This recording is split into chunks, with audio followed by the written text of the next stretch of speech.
नमस्कार दोस्तों, स्वागत है आपका डेली न्यूज़ एनालिसिस में।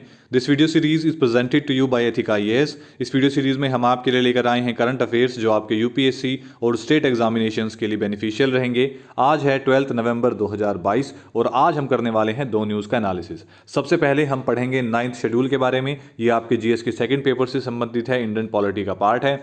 दूसरा हम पढ़ेंगे क्लाइमेट जार्गन्स के बारे में। ये आपके जीएस के थर्ड पेपर से संबंधित है, एनवायरमेंटल इशू है और प्रीलिम्स के लिए इंपॉर्टेंट है।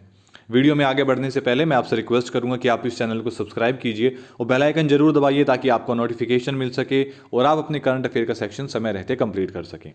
अब बात करते हैं अपनी पहली न्यूज़ के बारे में। तो देखिए, झारखंड ने एक नया कोटा बिल प्लेस किया है और उनका कहना यह है कि इसे 9th शेड्यूल के अंदर इंक्लूड किया जाए। ये 9th शेड्यूल का सेक्शन क्या है, इसके बारे में आज हम जानेंगे और जानेंगे कि झारखंड ने ऐसे कौन से दो बिल इन्होंने इंट्रोड्यूस किए हैं और ये कोटा बिल क्या है। देखिए, झारखंड असेंबली ने क्लियर किए हैं दो बिल्स। पहला है कि उन्होंने रिजर्वेशन को बढ़ा दिया है, जो कि गवर्नमेंट के अंदर जितने भी वैकेंटेड पोस्ट हैं या सर्विसेज हैं, इन्होंने ये रिजर्वेशन बढ़ाकर कर दिया है 77%।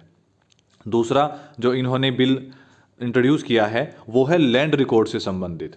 इन्होंने जो डेफिनेशन दी है लोकल रेसिडेंट्स की, इन्होंने उसके लिए बेस ईयर जो कट ऑफ ईयर लिया है वो लिया है 1932, ताकि जो यहाँ के रहने वाले लोग हैं उनका डोमिसाइल स्टेटस जो है उसको डिटरमाइन किया जा सके। अब देखिए, अब हम बात करते हैं इन बिल्स के बारे में। तो जो पहला बिल है ये है Jharkhand reservation of vacancies in posts and services amendment bill. इसके अंदर जो रिजर्वेशन है उसको बढ़ाकर 77% कर दिया गया है। अब जब with in the reserve category की अगर हम बात करें कि हम हर पर्टिकुलर कैटेगरी की बात करते हैं, तो जैसे शेड्यूल कास्ट है, शेड्यूल कास्ट में ये कोटा 10% से बढ़ाकर 12% कर दिया गया है। ओबीसी के अंदर ये कोटा 27% कर दिया गया है, 14% से बढ़ाकर। शेड्यूल ट्राइब्स में 28% कर दिया गया है, 2% का इजाफा हुआ है। और economically weaker section EWS section के लिए ये कर दिया गया है 10% पर। जो दूसरा बिल है वो है Jharkhand definition of local persons and for extending the consequential social culture and other benefits to such local persons bill. मतलब बेसिकली ये लोकल कम्युनिटी के लिए बिल लाया गया है जो लोग यहाँ पर रह रहे हैं, और इसका बेस ईयर लिया गया है 1932 का, ताकि इतने लंबे समय से जो लोग यहाँ रहते आए हैं उनका डोमिसाइल स्टेटस जानकर उन लोगों को ऐसी गवर्नमेंट स्कीम्स के अंदर इंक्लूड किया जा सके जिनसे उन्हें फ़ायदा मिल सके। इसका मेन एम यही है कि लोकल रेजिडेंट्स को उनके राइट्स दिए जा सकें, बेनिफिट्स दिए जा सकें और उन पर ध्यान देकर एक प्रीफरेंशियल ट्रीटमेंट दिया जा सके वहाँ की लोकल कम्युनिटी को उनकी ज़मीन के आधार पर। जो उनका डेवलपमेंट रहा है यहाँ की नदियों में, यहाँ के लेक्स में या यहाँ की फिशरीज़ में। अब इसके अंदर क्या इंक्लूड किया गया है, इसके अंदर ये भी इंक्लूड किया गया है कि जो यहाँ के लोकल ट्रेडिशनल है, कल्चर है, कॉमर्शियल एंटरप्राइजेस हैं, उनकी मदद की जा सके इस बेस ईयर को लगाकर और इस बिल के थ्रू।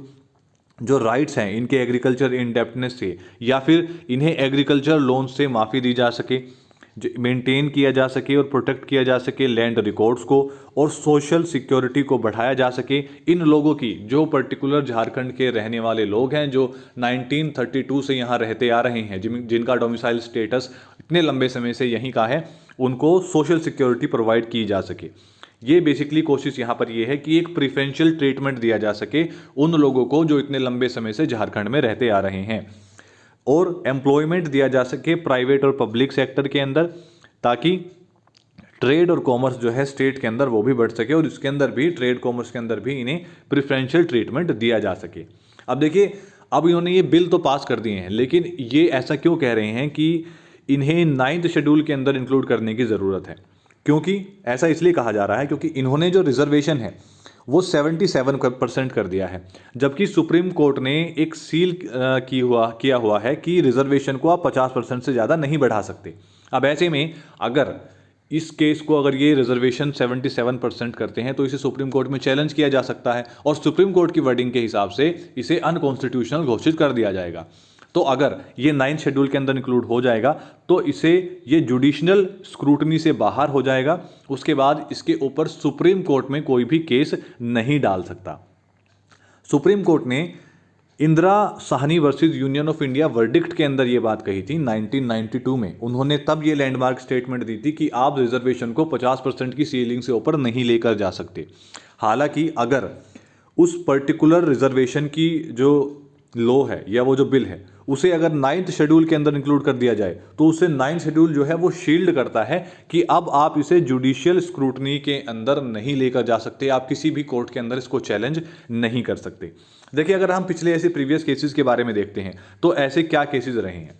एक तमिलनाडु का केस रहा है, Tamil Nadu backward classes, schedule caste, schedule tribes. इसका जो पूरा नाम है वो है reservation of seats in educational institutions end of appointments और पोस्ट्स इन सर्विसेज अंडर स्टेट एक्ट 1993। इसके अंदर इन्होंने रिजर्वेशन को रिजर्व किया था 69% पर, जो कॉलेजेस के अंदर सीट्स अलॉट होती हैं उसमें, और जो स्टेट गवर्नमेंट में जॉब है उन सभी के लिए।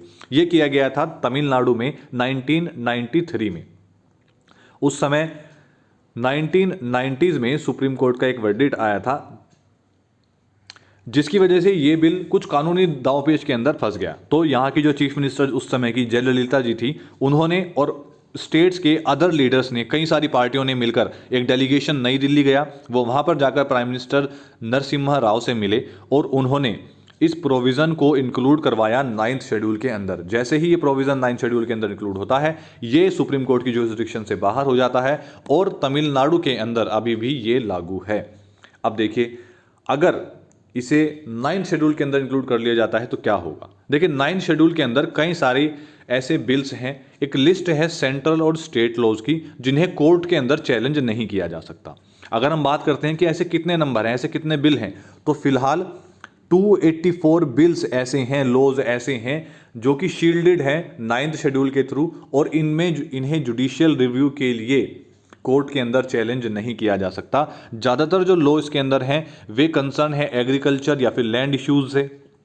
जो ये जो शेड्यूल है ये कॉन्स्टिट्यूशन का पार्ट बना था 1951 के अंदर, जब ये डॉक्यूमेंट अमेंड किया गया था पहली बार, और ये क्रिएट किया गया था कि एक नया आर्टिकल बनाया जाएगा 31B 31A के साथ, ताकि जो गवर्नमेंट है वो प्रोटेक्ट कर सके कुछ लॉज को जो रिलेटेड हैं एग्रेरियन से, मतलब कि खेती बाड़ी से संबंधित जो रिफॉर्म्स किए गए हैं उनको कोई जाकर कोर्ट में चैलेंज ना कर सके, क्योंकि जमींदारी सिस्टम उस समय ख़त्म किया गया था। तो ये जाकर जो जमींदार है वो ये क्लेम ना करें कि ये ज़मीन हमारी है, तो उसे ज्यूरिस्डिक्शन से, जुडिशियल स्क्रूटनी से बाहर रखने के लिए ये 9th शेड्यूल बनाया गया था, और इसके अंदर ये इन्हें शील्ड किया गया है कि इसके कोर्ट में चैलेंज नहीं किया जाएगा।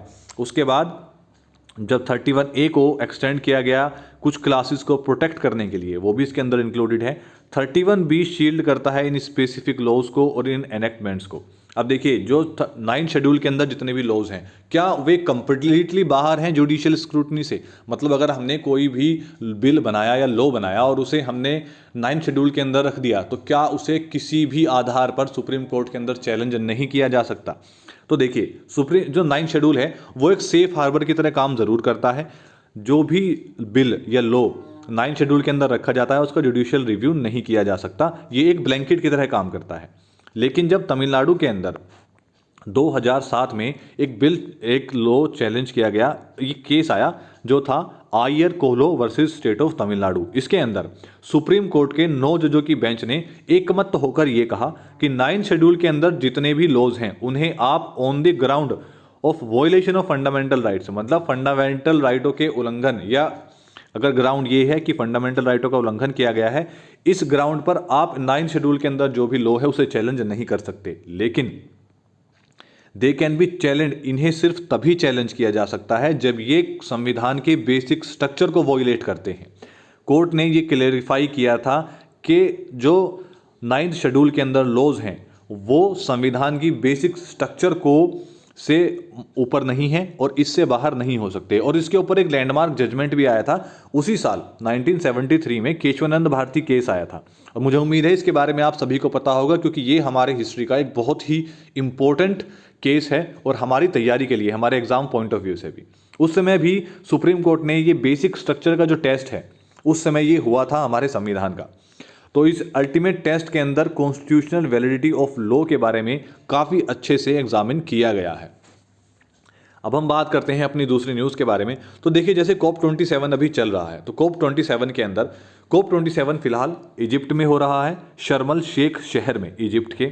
यहाँ पर जो वर्ल्ड नेशंस हैं और उनके रिप्रेजेंटेटिव्स यहाँ पर आए हैं। ये चलेगा नवंबर 6 से नवंबर 18 तक, और इसके अंदर नए ग्लोबल क्लाइमेट पैक्ट के बारे में, नए रूल्स के बारे में बात की जा रही है, नेगोशिएशंस किए जा रहे हैं कि कार्बन एमिशंस को और ज़्यादा कम किया जा सके। कंट्रीज़ जो हैं वो नए प्लेजेस लें ताकि वो इन एमिशंस को और भी ज़्यादा कम करें जो उन्होंने इससे पहले लिए थे। तो ऐसे में कुछ नए नामों का इस्तेमाल किया गया है। जैग्रोन्स, इनका मतलब होता है कि एक्रोनियम्स का मतलब बेसिकली कुछ चीज़ों को नए नाम दिए गए हैं। तो आज हम जानेंगे उनका मीनिंग और इनके बारे में क्या कहा जाता है, क्योंकि ये बहुत बेसिक है COP27 के क्लाइमेट से संबंधित बातों को जानने के लिए। जब आप अपनी ऐसे राइटिंग करते हैं तो इन शब्दों का जब आप इस्तेमाल करते हैं, अगर आपको ये एक्सप्लेन करने पड़ जाएं, आप इन्हें अपनी रोज़मर्रा भाषा में बोलते ज़रूर हैं, आप इन्हें पढ़ते ज़रूर हैं, लेकिन इनके बेसिक, इनकी जैसे COP27 है तो COP27 का मतलब क्या होता है, इसके पीछे की कहानी क्या है, इसके बारे में आज हम जानेंगे। सबसे पहले हम पढ़ेंगे ग्लासगो पैक्ट के बारे में। देखिए 2021 के अंदर यूनाइटेड नेशन क्लाइमेट समिट हुई थी स्कॉटलैंड के ग्लासगो में। उस समय ग्लासगो पैक्ट के अंदर पहली बार यूनाइटेड नेशन के एक क्लाइमेट एग्रीमेंट मेंशन किया गया था, जिसके अंदर ये गोल रखा गया कि फॉसिल फ्यूल्स को रिड्यूस किया जाएगा। ये जो पैक्ट, इसके अंदर एक ब्रेक थ्रू ये हुआ था, ये एफर्ट रिजोल्व किया गया था कि कंट्रीज ने इंटरनेशनल ट्रेड के अंदर जो कार्बन मार्केट है उसके ऑफसेट एमिशन के बारे में भी बात की थी, और ये कहा गया था कि उसको कम किया जाएगा। लेकिन अभी भी वो जो टारगेट्स लिए गए थे वो कम है। तो इस बार कोशिश ये की जा रही है कि उन टारगेट्स को और भी ज़्यादा नेगोशिएशंस के थ्रू बढ़ाया जा सके। दूसरा है COP27।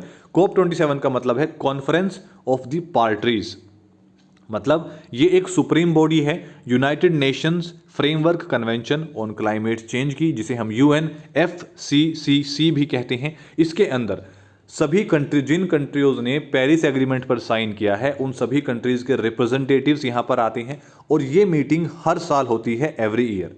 COP27 का मतलब है ये 27th एनुअल मीटिंग है, जो कि इजिप्ट की प्रेसिडेंसी में इस बार हो रही है, the Red Sea resort town में, शर्मल शेख में।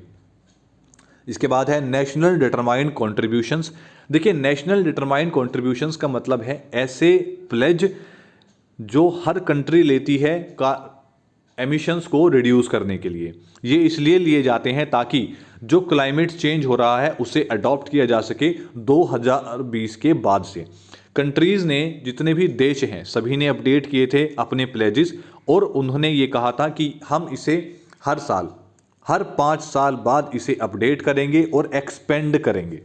इसी के साथ साथ जितने भी सिग्नेचरीज हैं, इन्होंने अपने नए प्लेजेस सबमिट की थी ग्लासगो समिट में, और इसी के साथ साथ इसमें यह भी कहा गया था कि हम इन कार्बन एमिशंस को किसी भी हाल में अचीव करेंगे। लेकिन अगर हम बात करते हैं फिलहाल क्या ये कार्बन एमिशंस एक साल के अंदर कितने अचीव किए गए हैं, तो ये लगभग ना के बराबर हैं।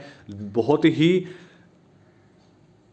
लिमिटेड एफर्ट्स किए गए हैं कंट्रीज के द्वारा इन एमिशंस को कम करने के लिए। इस समय जो कॉन्फ्रेंस हो रही है उसका मेन एम यही है कि एक नेगोशिएशन प्रोसेस किया जा सके और इन एम्स को बढ़ाया जा सके, इंक्रीज किया जा सके। इसके बाद एक है जस्ट ट्रांजिशन। जस्ट ट्रांजिशन का मतलब ये है कि देखिए लो कार्बन इकोनॉमी से एक सोशल और इकोनॉमिक डिस्ट्रप्शंस जब होते हैं, क्योंकि देखिए अभी जो भी इकोनॉमी है उसके अंदर लो कार्बन अगर आप इकोनॉमी को लेकर जाते हैं तो जो ट्रांजिशन आपके सोशल और आपकी इकोनॉमी का होता है उसके अंदर कुछ डिस्ट्रप्शंस भी जरूर आएंगे। क्योंकि अगर आप फॉसिल फ्यूल्स से किसी और फ्यूल पर, रिन्यूएबल फ्यूल्स पर अपना ट्रांजिशन कर रहे हैं तो इकोनॉमिक डिस्ट्रप्शंस भी होंगे, सोशल डिस्ट्रप्शंस भी होंगे। तो ऐसे में हम मिनिमम डिस्ट्रप्शंस की कोशिश करेंगे कि जो हमारे डिस्ट्रप्शंस है वो बिल्कुल बहुत ज़्यादा ना बढ़ें, और कोशिश ये रहेगी कि मैक्सिमम बेनिफिट मिल सके वर्कर्स को, कम्युनिटीज़ को और कंज्यूमर्स को। इस तरीके से ये ट्रांजिशन किया जाएगा। इसके बाद एक है क्लाइमेट फाइनेंस। देखिए क्लाइमेट फाइनेंस का मतलब क्या है, जो अमीर देश हैं इन्होंने 2009 में ये एग्री किया था कि हम हर साल मिलकर $100 बिलियन जो है वो कंट्रीब्यूट करेंगे 2020 तक, ताकि जो गरीब कंट्रीज़ हैं वे अपनी इकोनॉमीज में अडॉप्ट कर सकें। जो राइजिंग सीज की वजह से इम्पैक्ट हो रहा है या क्लाइमेट चेंज की वजह से जो भी परिस्थितियां हो रही हैं और जो भी नुकसान वो इस समय फेस कर रहे हैं, तो वो सब चीज़ें उन्हें फेस ना करनी पड़े। या जितनी भी सीवियर कंडीशंस बनी हुई हैं, स्टॉर्म्स आ रही हैं, ड्रोट आ रही हैं, बाढ़ आ रही हैं जिन भी कंट्रीज़ के अंदर, जैसे पाकिस्तान के अंदर पिछले साल आपने देखा, इसी साल कि इतना ज़्यादा वहाँ पर बुरा हाल हुआ है बाढ़ की वजह से। तो ये सब क्लाइमेट चेंज की ही देन है। 2015 में इन्होंने ये एग्री किया था कि हमें अपने इस गोल को आगे तक बढ़ाकर लेकर जाने की ज़रूरत है 2025 तक। और हालांकि अगर हम बात करें कि क्या ये टारगेट अचीव किए गए हैं, तो ऐसा अभी तक कुछ नहीं हुआ है, कोई भी टारगेट इस प्रकार का अचीव नहीं किया गया है। अगर हम एक यूएस के एनर्जी डिपार्टमेंट ऑफिशियल के प्रोस्पेक्टिव के हिसाब से देखें तो इनका कहना यह है कि देखिए, अमेरिका को अकेले हर साल $1 ट्रिलियन की इन्वेस्टमेंट करनी पड़ती है नए क्लाइमेट टारगेट्स को अचीव करने के लिए। इसके बाद एक है लॉस एंड डैम। हालांकि जो रिच कंट्रीज हैं ये मान गई हैं कि हाँ, हम फंड प्रोवाइड करवाएंगे ताकि जो क्लाइमेट चेंज की वजह से लेस डेवलपिंग कंट्रीज हैं उन पर जो इम्पैक्ट हो रहा है, जो गरीब कंट्री उस पर इम्पैक्ट हो रहा है, ताकि वो आने वाले समय में जो बेसिक्स से जो उनकी लाइबिलिटीज़ हैं, जो भी उनकी रोज़मर्रा की चीज़ें हैं या जितनी भी उनकी इकोनॉमी को स्टेबल करने के लिए चीज़ें हैं, वो उस पर बराबर काम कर सके, इसके लिए पैसा दिया जाएगा। लेकिन इन कंट्रीज़ का ये भी कहना है कि देखिए, अब जो भी क्लाइमेट चेंज इस समय हो रहे हैं, अब हम लेस डेवलपमेंट कंट्री है, तो हमने तो किए नहीं है। आपकी कंट्रीज डेवलप हो चुके हैं, तो ये ज़्यादा से ज़्यादा कार्बन एमिशंस आप ही ने किए हैं, तो आप हमें कंपनसेशंस भी दीजिए। इन क्लाइमेट चेंज की वजह से जो लॉसेस हमारा हो रहा है, जो डैमेज हमारा हो रहा है, उसके लिए हमें कंपनसेशन भी दिया जाए।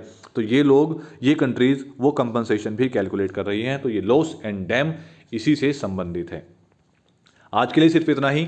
वीडियो आपको कैसी लगी इसके बारे में कमेंट डाउन ज़रूर कीजिए। अगर आपके कुछ सवाल हैं, आप हमसे कुछ पूछना चाहते हैं, तो वो भी आप हमें कमेंट करके बता सकते हैं।